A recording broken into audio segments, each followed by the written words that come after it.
Je ne crois pas qu'on se connaisse, vous et moi.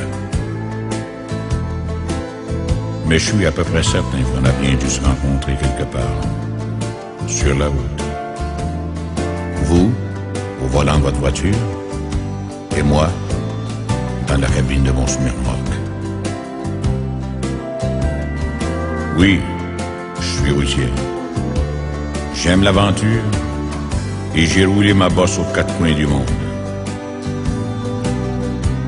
J'en ai passé des frontières et bouffé des kilomètres de poussière, de boue ou de neige. À cette époque-là, je faisais la ligne sur l'autoroute de Californie. Et c'est là, justement, que m'est arrivée cette étrange histoire. Je venais de loin. Je conduisais depuis trop longtemps. Et la fatigue commençait à se faire sentir. J'hésitais à réveiller mon helper. Il dormait dans la couchette.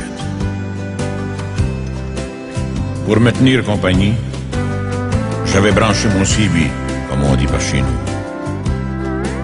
C'est cet appareil qui nous permet, à nous les routiers, de garder le contact et de nous entraider en cas de coup dur. Je venais à peine d'allumer le canal 27 de mon CB lorsque j'entendis, à travers la fréture, une petite voix lointaine qui parlait. Une petite voix d'enfant qui appelait. Allô? Allô, les routiers? Ici Teddy Bear. M'entendez-vous? Ici Teddy. Répondez-moi. Je tournai le bouton de mon CB sur l'émission et questionnais à mon tour. Allô? Allô, Teddy? Ici la route. D'où appelles-tu? Que veux-tu? La voix du gamin répondit un peu plus proche. Ici, Teddy. J'appelle les routiers. Je te reçois, Teddy. Que veux-tu? Je suis tout seul. Je m'ennuie. Et je voudrais parler un peu avec vous. Je vous appelle avec le CB de mon papa. Cet été, nous avons eu un très grave accident. Et je suis toujours dans mon lit. Le docteur dit que je pourrais marcher un jour, mais que ce sera sûrement très long. J'habite une petite maison tout près de l'autoroute. Je suis souvent seul le soir, car maman est serveuse dans un snack pour nous faire vivre. J'ai perdu mon papa dans l'accident qui a détruit son camion et qui m'a cloué au lit. Il m'emmenait de temps en temps pour les petites courses, mais maintenant, il ne vient plus jamais personne. Alors, j'essaie de vous accrocher avec le CB qui nous reste, pour vous parler un petit peu quand vous passez sur l'autoroute.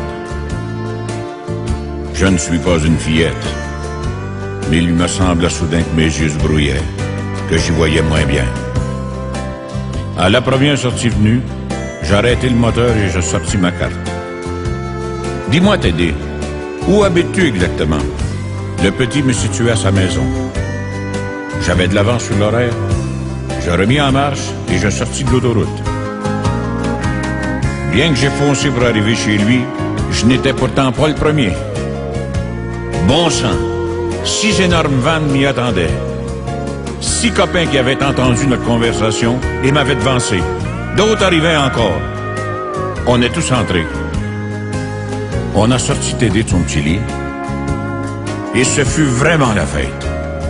Chacun voulait le porter, l'asseoir derrière son volant, le cajoler. Le gamin rayonnait. On lui donnait un tas de petits gadgets qu'on avait dans nos cabines, et puis, il fallut bien penser à reprendre la route. Je l'ai remis dans son lit, après l'avoir embrassé une dernière fois. Je grimpais sur mon siège et je tirais le démarreur. J'ai vu plus d'un dur qui détournait la tête. On lui promet que chaque fois qu'on passerait sur l'autoroute, on klaxonnerait d'une certaine manière pour qu'il nous entende. On se quitta enfin. Je n'avais pas fait 3 kilomètres quand mon CB crépitait à nouveau.